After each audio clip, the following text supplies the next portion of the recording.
ताप छूट जाए। दैहिक दैविक भौतिक ताप प्रत्येक मानव के ऊपर लगा हुआ है। यह तीनों ताप छूट जाए, इसलिए 3 बार हम लोग महाराज का जय घोष करेंगे। 3 गुण भी है, रजोगुण, तमोगुण, सतोगुण। सात्विक प्रवृत्ति हो जाए, सत्कर्म होने लग जाए, इसलिए भी 3 बार गुरु महाराज के जय घोष करेंगे। 3 काल भी है, भूतकाल, भविष्य काल और जो अभी प्रेजेंट में बैठे हैं इसे वर्तमान काल कहते हैं। वर्तमान अगर ठीक रहा तो भूत भविष्य दोनों ठीक हो जाएंगे। आइए वर्तमान हम लोग संत सदगुरु महाराज के सानिध्य में बैठे हैं, बुलंद स्वर में जय घोष कर लें। बोलिए प्रेम से श्री सदगुरु महाराज की जय। श्री सदगुरु महाराज की, श्री सदगुरु महाराज की जय। अखंड मंडलाकारणं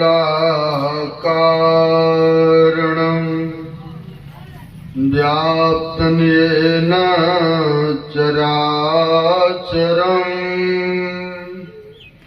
तत्पदं दर्शितं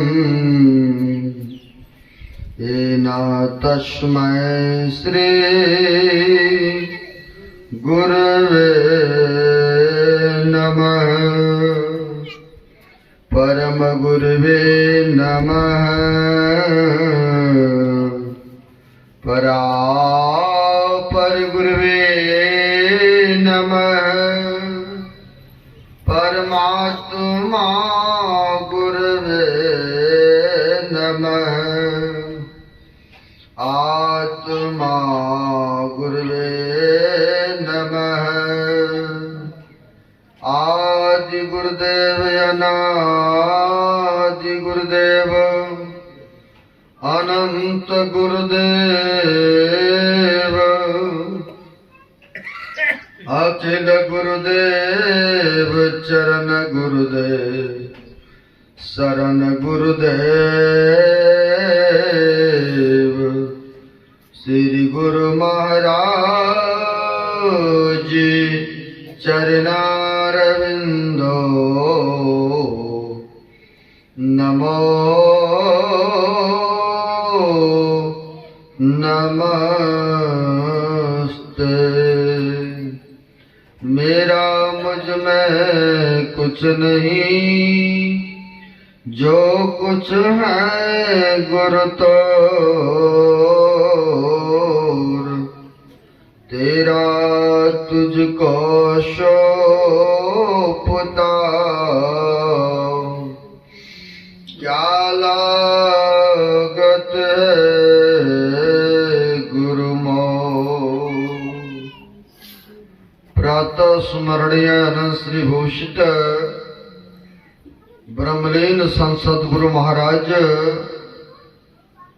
जो कि जन जन में कण कण में व्याप्त हैं, जग उद्धारक जग कल्याणकारक, ऐसे सर्वव्यापक गुरुदेव भगवान के पाद पद्मों में असंख्य असंख्य बार नमन है।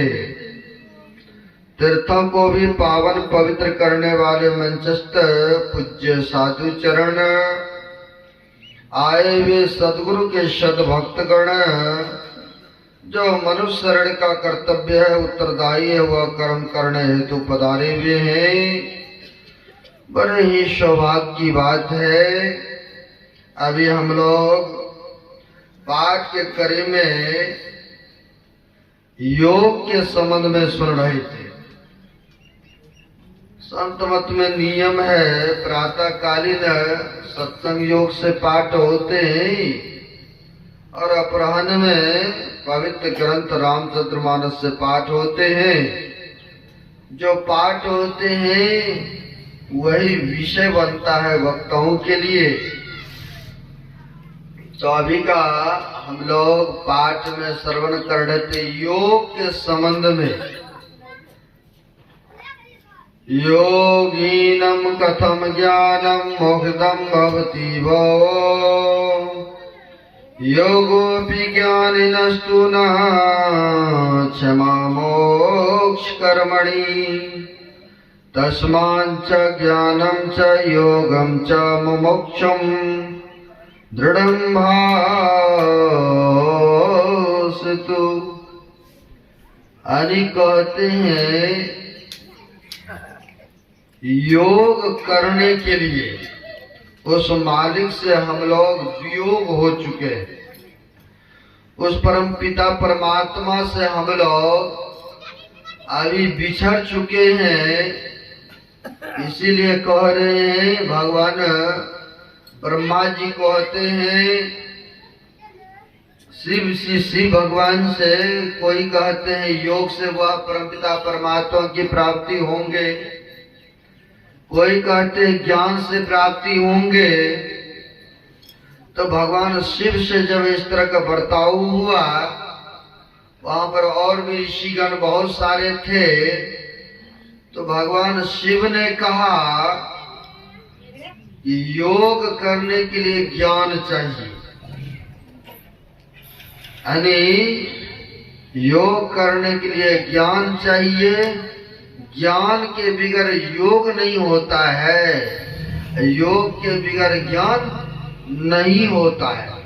इसलिए ज्ञान और योग दोनों चाहिए व्यक्ति को।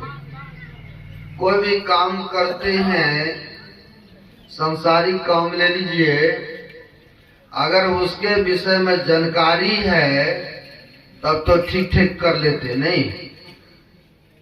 चाहे मशीनें चलाना हो या गाड़ी चलाना हो, आपको अगर उसके विषय में जानकारियां हैं, आप उस कला में परिपक्व हैं, आपको कोई कठिनाई नहीं होगी गाड़ी चलाने में या मशीन चलाने में।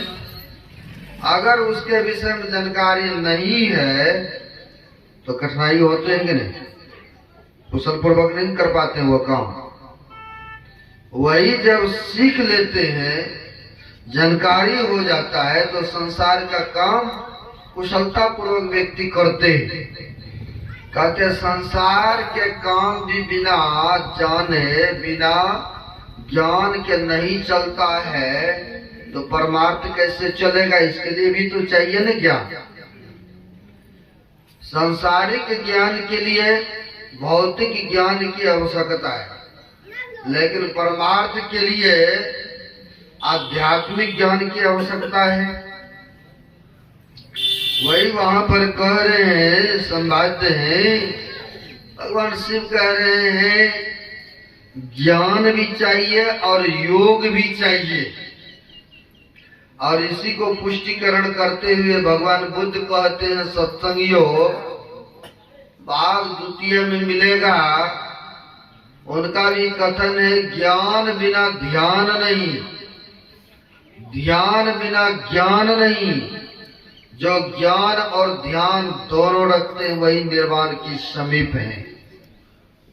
यानी निर्वाण मोक्ष को प्राप्त करने के लिए ज्ञान चाहिए, योग भी चाहिए। अब योगी की विद्या किससे सीखेंगे, कहाँ सीखेंगे? तीर्थों में मंदिरों में जाने से सीखेंगे नहीं।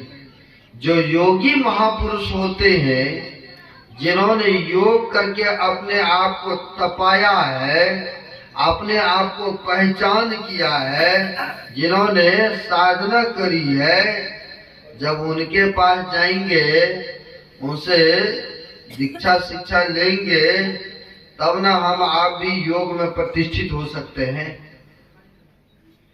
यानी यह योगी के पास ही ऐसा ज्ञान है। खूब तपस्या एक पैर पर खड़े होके कर ले।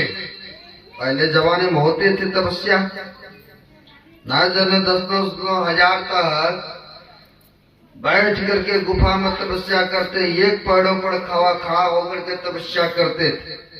इससे क्या होता है, महापुरुष कहते हैं रिद्धि सिद्धि भलो आ जाएंगे, लेकिन उस परम पिता परमात्मा को पहचान नहीं कर पाएंगे जब तक आंतरिक योग नहीं करेंगे। ऐसे ही हमारे दक्षिण भारत में हो गए, बड़े पहुंचे हुए उच्च कोटि के महापुरुष हो गए, आप लोग नाम सुने होंगे, संत गणेश्वर जी महाराज हो गए। संत गणेश्वर जी महाराज, उनकी जीवन कथा में आया है, मात्र उन्होंने योग ऐसा किया, अपने पैतृक शरीर को त्याग मात्र 21 वर्ष 1 महीना 1 दिन में निर्वाण को प्राप्त करके परित्याग कर दिए। 32 वर्ष की उम्र में आदि गुरु शंकराचार्य ने योग में प्रतिष्ठित होकर के अपने आप को जान करके शरीर का परित्याग कर दिए। स्वामी विवेकानंद जी महाराज मात्र 39 वर्षों में उन्होंने उस मालिक परमात्मा को पहचान करके शरीर का परित्याग कर दिए। यानी योग में प्रतिष्ठित हो गए, अपने आप को जान गए, पहचान गए, तो शरीर रखना या नहीं रखना उनकी मौज होते हैं। वैसे ही सज्जनों, स्वामी गणेश्वर जी महाराज बड़े उच्च कोटि के महापुरुष हुए। या यूं समझिए कि प्रारब्ध की कमाई था, पिछला कमाई था, कुछ कमी रहे होंगे तो फिर से अवतरण लिया तो जल्दी मोक्ष को प्राप्त कर लिए।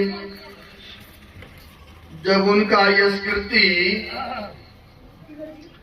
संसार में फैल गए, जब उनकी जय जयकार होने लगे, लोग बहुत उनका अनुयायी बने, यानी शिष्य बने। उस समय एक चंगदेव नाम का बहुत बड़ा तपस्वी योगी भी थे, तपस्या करने वाला, यानी रिद्धि सिद्धि उनके हाथों में थी। जंगल में रहते थे, 14,000 शिष्यों के साथ वह रहते थे कुटिया में। कहीं जाना होता था तो सज्जनों, वह मंत्र के द्वारा शेर बाघ को मंत्र उच्चारण करके बुलाते थे और आते थे, और उसी पर बैठ करके जहां कहीं यात्रा करना होता था उस पर बैठ करके जाते थे। अब ऐसा वह योगी थे, चंगदेव नाम थे।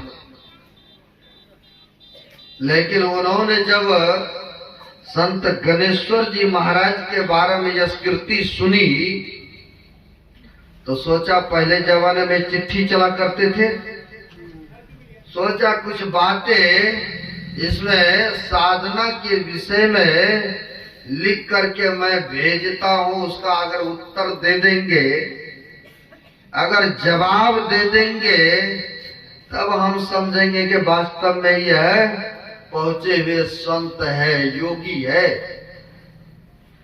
लेकिन सज्जनों, लिखने जब प्रारंभ किया लिखना, मन में हुआ कि पहले आदरणीय लिखते हैं, प्रणाम निवेदित करते हैं। लेकिन मैं प्रणाम निवेदित करूं, मात्र यह तो उम्र के बहुत कम है। कहा मेरा 14,000 वर्ष हो रहा है, इनका मात्र 14 वर्ष हो रहा है, मैं इनको निवेदित कैसे प्रणाम करूं? तो उन्होंने कुछ लिखा नहीं कागज में। जब कुछ भी नहीं लिखा तो यूं ही कागज को पता लिख करके भेज दिया।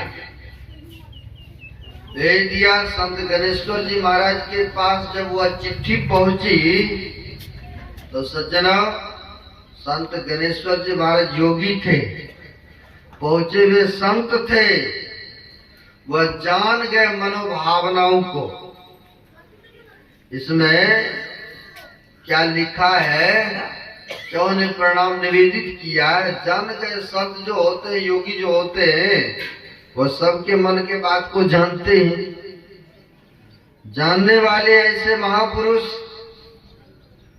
तो उन्होंने बड़ी आदर सूची से प्रणाम निवेदित करते हुए, देखिए कोई झुक जाएंगे तो कोई बड़े आदमी अगर जुड़ जाते हैं छोटे के सानिध्य में देखते बड़े बड़े पदवी पर बैठे हुए कुर्सियों पर, उम्र के कम है तो बड़े आदमी जाके नमस्कार करते हैं कि नहीं? नमस्कार करते हैं। क्यों? उनको नहीं कर रहे, उनकी पदवी को कर रहे हैं ना। सजना वैसे ही इन्होंने सोचा कोई बात नहीं, हमारी उम्र कम है, उनकी तो बहुत है, तो बड़ी प्रणाम निवेदित करते हुए चिट्ठी को लिखते हैं। जब लिखा, जब चंगदेव के पास में चिट्ठी पहुंची तो पढ़ा तो मन में हुआ कि ये वास्तव में लगता है गुरु नहीं हो सकता है, ये पहुंचे हुए संत नहीं हो सकता है। ऐसा मन में भरम। वो तपस्वी थे, ये कहाँ योगी थे, योग में प्रतिष्ठित, अपने आप को जान गए थे, पहचान गए थे। फिर भी मन में हुआ कि एक बार चलना चाहिए दर्शन के लिए। जैसे आप लोग सुने होंगे हमारे गुरु महाराज के बारे में भी, बिहार के ही साधु बाबा थे। जब अयोध्या पहुंचे, अयोध्या जब गए तो एक साधु दूसरे साधु से वार्तालाप हुई कि आप कहां से, कौन से संस्था से जुड़े।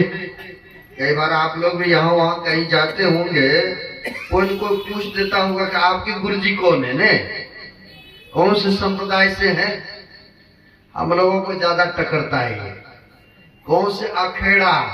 अखेड़ा मीन्स होता है कि जैसे वैष्णवी अखाड़ा है, उदासी अखेड़ा है, जूना अखेड़ा है, जो अभी नागा संप्रदाय की ये सब चल रहा है, निरंजनी अखेड़ा है। ये सब पूछते हैं ये कौन से अखेड़े से आप। तो सज्जना वहां पर ऐसे सब बर्ताव होते, ऐसे ही अयोध्या में बर्ताव हुआ। बर्ताव होने के उपरांत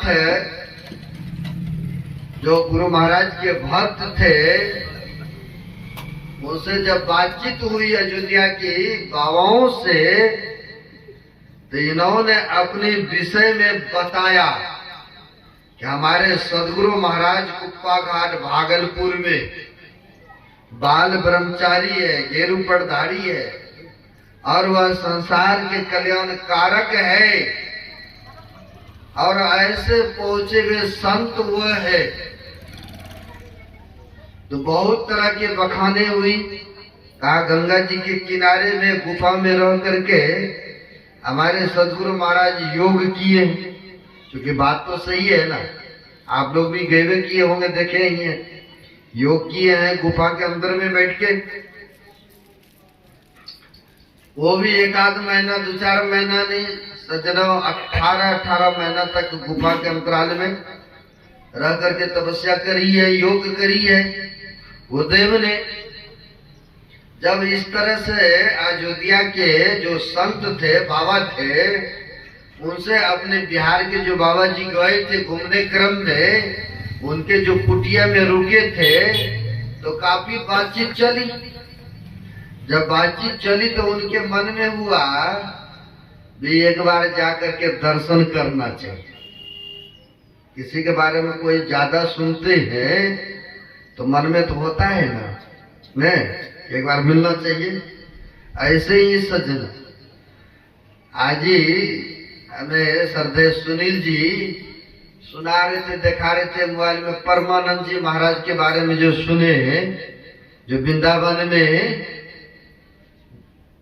उनसे काफी चर्चाएं मोबाइल पर वायरल हुआ है। मन में हमारी भी हुआ कि चलो लोग सब आते हैं तो एक बार चल करके मिलना चाहिए, दर्शन पर्शन करना चाहिए। सजनों गए तो बड़ी नियम विधि, टोकन लीजिए, अपना आधार कार्ड, अपना नंबर लगाइए, तब कहीं जाके सत्संग सुनने के लिए आपको हॉल में मिलेंगे। कहा 100 आदमी में 10 ही आदमी को उसमें भी नंबर मिलेगा वार्तालाप करने का, ये कुछ पूछने का।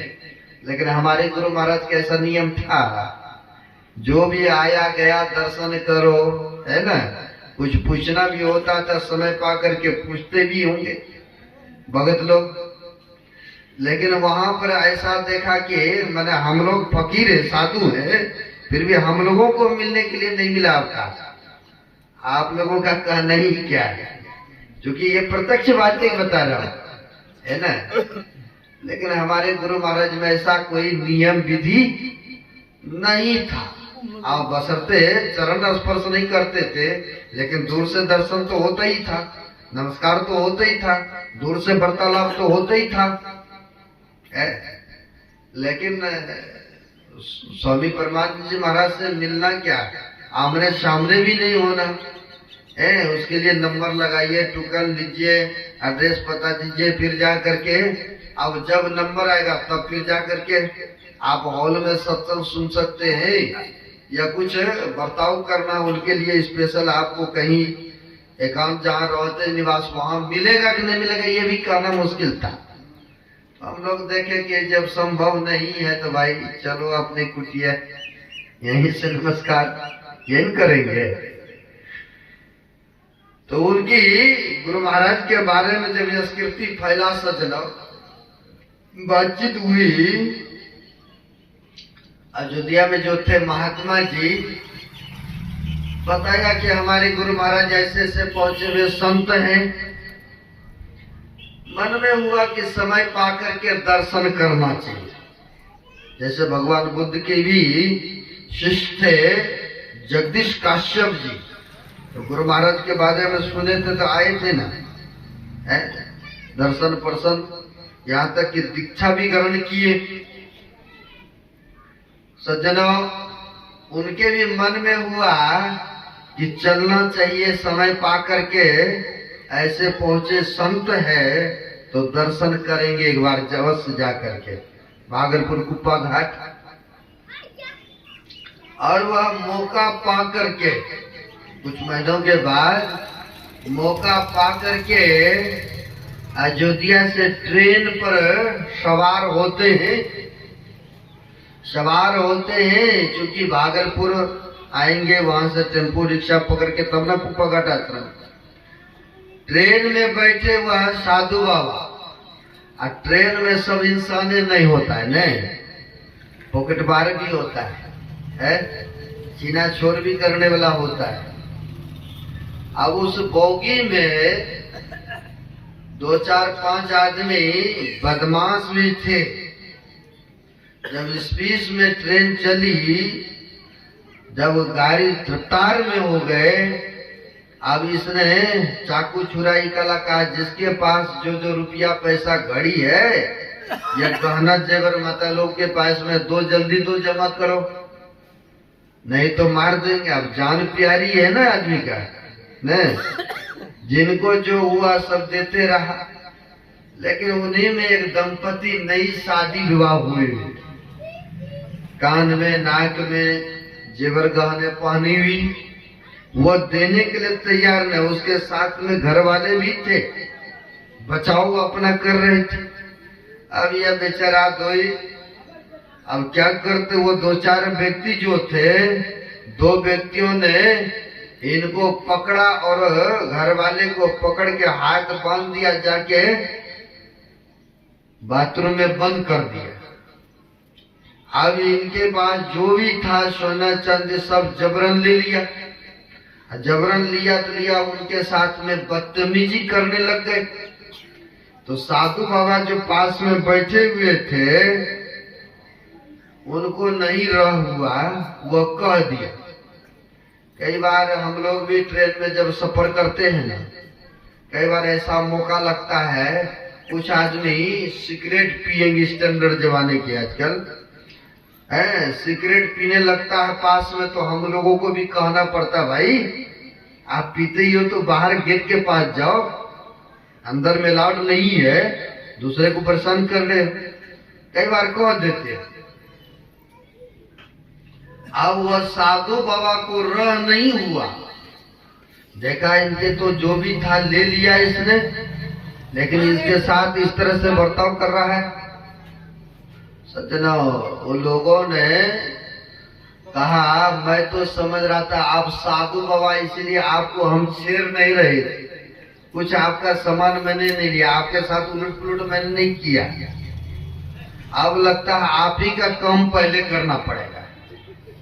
अब देख लीजिए कैसी उल्टी बुद्धि का आदमी है। अब क्या साधु बाबा सोचा कि चलो जो झोली में है कुछ रुपया है कुछ है तो ले लेगा, यही करेगा। नहीं लिया, सबका लिया तो यही करेगा। लेकिन उसका कोई सामान नहीं लिया। क्या किया, बीच में जो बैठे हुए थे दो व्यक्ति ने एक बगल इधर पांव पकड़ा, एक बगल दूसरे ये पकड़ा और ट्रेन से बीच से खींचते हुए लेकर के गेट के पास ले आया जबरन। अब वो दो आदमी साधु बाबा अकेले जबरन खींचते हुए लेकर के चले आए गेट के पास। और गेट के पास जो ले आए चलती हुई ट्रेन में, साधु बाबा तो अच्छे ने कहा था अरे तुम ले लिया, जो लेना था ले लिया, क्यों इसके साथ क्यों इस तरह से बदतमीजी कर। लेकिन उल्टी खोपड़ी उल्टी सोच है सज्जनों। गेट पर ले आया और कहा लो आप बहुत साधुपनी बनते हो, बहुत अपने आप को समझते हो। चलती हुई ट्रेन में पूरी स्पीड की मात्रा में थे। चलते हुए ट्रेन में पांव पकड़ा और झुला के फेंक दिया गेट से बाहर। गेट से बाहर फेंक दिए साधु बाबा। संजोग ऐसा कई बार होता, गांव के पास से गुजरते हैं ट्रेन, ऐसा था कि जोर से जो फेंका था, या यूं समझिए जिनको मालिक रखना है तो वो तो रह ही जाएंगे ना। है हमारे आश्रम ही रहते थे, सहरसा से जनसेवा ट्रेन चलती थी। एक युवक आया था घर को, ट्रेन में बहुत भीड़, प्रत्यक्ष बातें बता रहा हूं। वो गर्मी का मौसम, लड़का को क्या हुआ नहीं हुआ मन में अंदर से निकल करके गेट पर हवा लगाने के लिए आ गया। क्योंकि जनसेवा ट्रेन जो थी अभी भी चलती, शायद बनकी से या पता से यहाँ पूर्णिया ने, पूरी जंगल बोगी है, भीड़ थी, गर्मी लगी थी। अब उधर से निकल के गेट पर आ गए। जब 12-1 बजा रात्रि, अब नींद भी तो ऐसे करेंगे ना, हवा लगेंगे तो नींद ऐसे करेंगे। नींद आया, गेट पर बैठे थे, उधर नहीं गिर करके पीछे गिर गया इधर। अब गिरा इधर चलती हुई ट्रेन में। अब चलती हुई ट्रेन में गिरा तो संजोग ऐसा, या यूं समझिए कि सेवा करते थे, ध्यान भजन भी जितना बन पड़ता था करते थे, आश्रम का कुछ न कुछ करते रहते थे, काम भी अपना करते थे। लेकिन गुरु महाराज की कृपा, इधर नहीं गिर करके उधर जो गिरा, बच्चे का नहीं हाथ कटा नहीं पैर कटा, सुरक्षित बच गए बच्चा। लेकिन चोट तो जरूर लगी। अब बैग झोला तो उसी में, कोई था भी नहीं। फिर कैसे कैसे करके फोन किया पंजाब, फिर वहां से युवक आया, तब इनको लेकर के गए, है ना। यानी जिनको रखना है मालिक परमात्मा तो रखवे करेंगे। अब ऐसे होता है यहाँ पर चलती हुई ट्रेन में जो साधु बाबा को फेंक दिया इन लोगों ने, गिरा जा करके गांव के आसपास में, और वो भी एक पुआल लार पर गिरा। लोगों ने देखा इतनी चलती हुई स्पीड में ट्रेन में ये साधु बाबा कैसे गिर गया। लोग सब आ गए सुनते, आया पूछा, सारी जानकारियां दी। हम गिरे नहीं, हमको तो फेंका गया, गिराया गया है। बचाना ही चाहते हैं तो फलाना जगह फलाना ट्रेन में इस बोगी इतने नंबर में ऐसे ऐसे बदमाश लोगों ने इस तरह से लोगों के साथ में बदतमीजी किया है, सब कुछ छीन छुन लिया है। तो पहले वायरलेस फोन चलता था, फोन किया गया, आगे आया इतिहास में वो व्यक्ति पकड़े गए, जिसने लूटा छूटा था, छीना छोड़ा था, पकड़े भी गए। अब ये जा रहे कहाँ, तो गुरु महाराज के दर्शन के लिए कुप्पागढ़ भागलपुर। दूसरी ट्रेन पकड़ते भागलपुर उतरे, वहां से रिक्शा लिए। और गुरु महाराज कुर्सी चेयर पर बैठे हुए थे, कुर्सी चेयर पर बैठे हुए थे। जैसे यह व्यक्ति हाथ पांव धो करके झोला रख करके गुरु महाराज के पास गए नमस्कार करने, तो गुरु महाराज योगी न थे, पहुंचे हुए संत न थे, जान गए थे ना। उन व्यक्तियों को देखते हुए सदगुरु महाराज ने यह पंगत को कहने की कृपा किए थे। जाको राखे स्वाइया मार सके न को, बाल न बाका कर सकिया जो जगबेरी हो।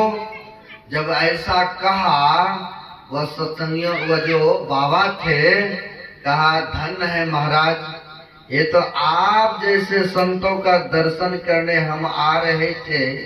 आप सबके कृपा है, जो कि आपकी देन है। यह घटना तो घटित हमारे साथ ही हुआ है, लेकिन आपकी देन, आपकी कृपा है, जो कि मैं सुरक्षित आकर के आपका दर्शन कर रहा हूं। आपका दर्शन हमें मिल रहा है। आप जैसे संतों का अगर दया दृष्टि नहीं होती तो संभव नहीं था कि हम आपके दर्शन करते, लेकिन आप तो पहुंचे हुए संत, आपकी कृपा। बचाव हो गया गुरुदेव। यानी जो बातें कही थी तो उनके ही बात था, क्योंकि योगिन थे गुरु महाराज, जानते थे ना, सब मन के बातों को जानते थे, है ना। जो योग में प्रतिष्ठित हो जाते हैं, अपने को अंधकार से प्रकाश में लेके चले जाते हैं, वह बैठे बैठे संसार के दृश्य तमाशों को देख लेते हैं।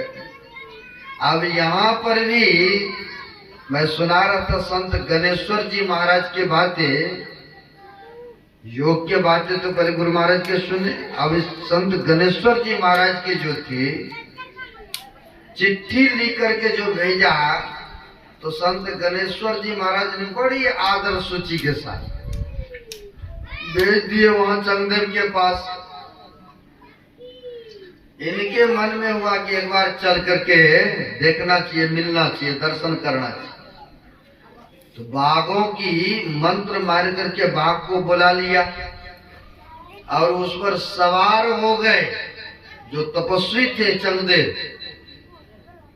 सज्जनों, वह उस पर सवार हुए 14,000 शिष्यों के साथ। जैसे अभी कुंभ के मेले में देखते हैं, सब नगा बाबा इकट्ठे दौड़ता है स्नान करने, कि हम ही पहले स्नान करेंगे। नहीं, उनका भी नियम, तब आम पब्लिक को स्नान करने देते हैं। जो स्नान की तिथियां हैं, पहले वही करेंगे। अब गुरुवे जी जब उनका जा रहे हैं डुबकी लगाने, तो शिष्य लोग तो सब जीवन करेंगे, है। अब यहाँ पर भी चंगदेव जी महाराज अपने 14,000 शिष्यों के साथ, गुरु जी तो बाघ पर सवार हैं और शिष्य लोग सब पैदल यात्रा गुरु जी के पीछे पीछे जा रहे हैं। इनसे तो संत गणेश्वर जी महाराज से मिलने के लिए जब इनको पता चला कि आ रहे हैं हमसे मिलने के लिए, जिसने कुछ महीनों पहले चिट्ठी भेजी थी, वही आ रहे हैं हमसे मिलने के लिए, या आप ही लोग को पता चलेगा तो आप लोग कुछ देर के लिए अगवानी के लिए तो जाते ही है ना, या कुछ सामान है जब घर पर आया तो उनको छोड़ने भी जाते। अब इनको हुआ जब हमसे मिलने के लिए आ रहे हैं तो उनको लाना चाहिए, अगवानी करना चाहिए। सज्जनों, होता क्या है, वह अपने भाइयों और बहनियों के साथ में एक चबूतरे बरंडे पर, इतिहास में आए उस पर वार्तालाप कर रहे। जब इनको ज्ञात हुआ, पता चला, तो चबूतरे को कह दिया चलो उसके अगवानी के लिए। अब इसमें बिजली है तब ना यह बज रहे हैं, अब लाइन जैसे कटेगा तो बजेगा, है। ये तो निष्प्राण है, इसके बिजली रहने के कारण ही यह चल रहे हैं। सज्जनों, अब चबूतरा जो है उसमें कोई जीव तो नहीं है, निष्प्राण है वो। अब उन पर बैठे संत गणेश्वर जी महाराज ने कह दिया उसी को चलो उसके अगवानी के लिए।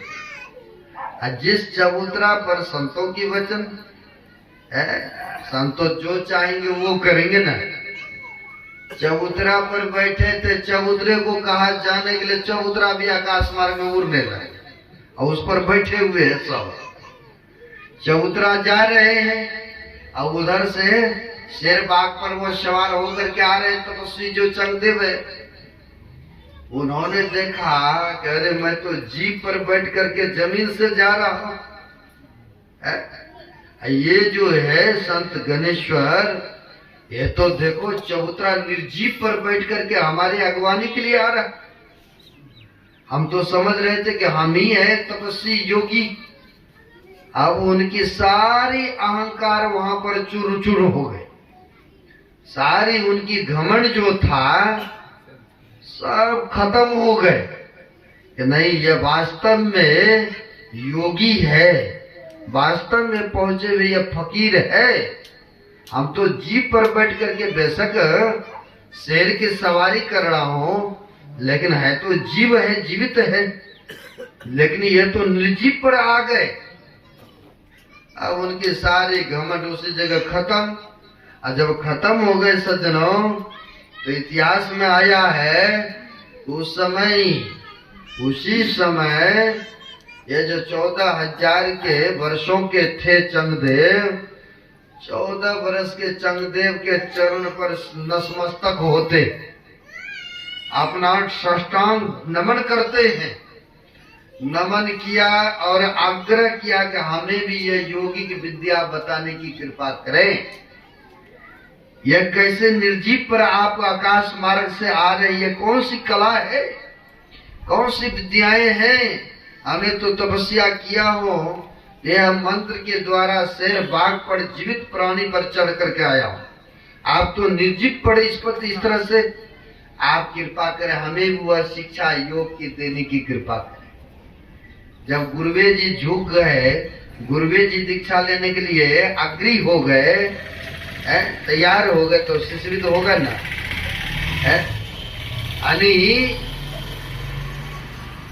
गुरु जी दीक्षा लिए तो शिष्य भी सब दीक्षा ग्रहण किए, योग की विद्या को जाने।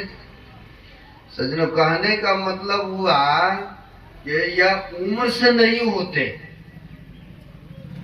जिनकी प्रारब्ध की कमाई है, पिछला जिनके पुण्य है, यह भक्ति भजन करने में कुछ कमी था तो फिर से पुनर्जन्म लिया है, और फिर से यहाँ से योग छूटा था क्रियाएं, वैसे फिर से करना प्रारंभ कर दिए, तो वह जल्दी न पहुंच जाएंगे।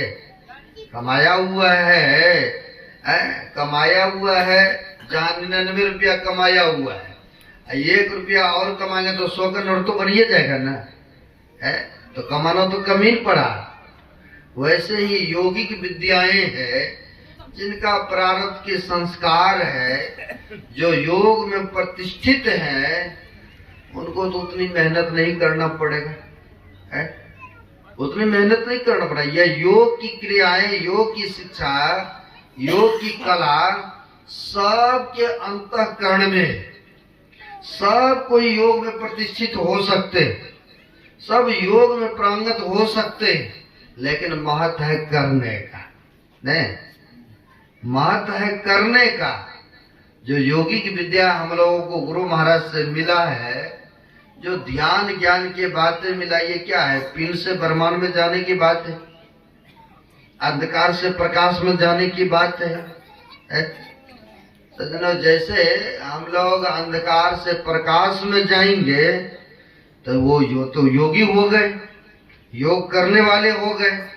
वह अंधकार से प्रकाश में चले गए, अब बैठे हुए से दृश्यों तमस्यों को देख लेते, तो यह तो सबको करने की योग्य है।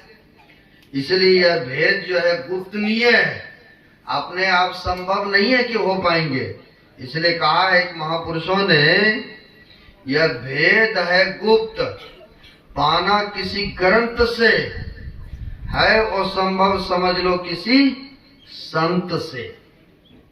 यह वेद पुराण से हाँ भलों पढ़ करके आपको यह होगा कि इसमें यह ज्ञान है, इसमें यह है, ऐसे करना चाहिए, ऐसे करना चाहिए। लेकिन जब तक संतों से भेद नहीं लेते हैं, युक्ति नहीं लेते हैं, कहते हैं पाना यह है और संभव है समझ लो किसी संत से। यानी जो योग में प्रतिष्ठित संत महापुरुष होते हैं, जो योग साधना करने वाले होते हैं, जब उनसे सीखते हैं योग की विद्या, तब न वो भी योगी हो जाते हैं, तब न वह अंधकार से प्रकाश में चले जाते हैं। सजनों, इसलिए हम लोग उस परमपिता परमात्मा से वियोगी बने हुए, बिछड़े हुए हैं। हम लोग कहते हैं, पढ़ते हैं, सुनते हैं, ईश्वर अंश जीव अविनाशी, अचेतन अमल सहज सुख राशि। इतना पता है कि हम लोग वह ईश्वर परमात्मा के अंश है, यानी जीव है। जीव क्यों कहलाए?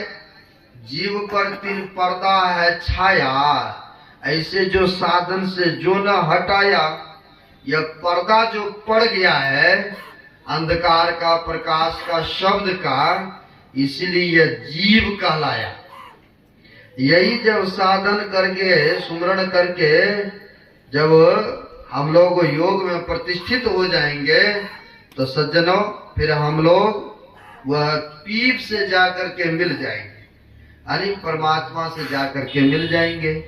तो इसके लिए हम लोगों को योग क्रिया करना पड़ेगा, साधन सुमरण करना पड़ेगा।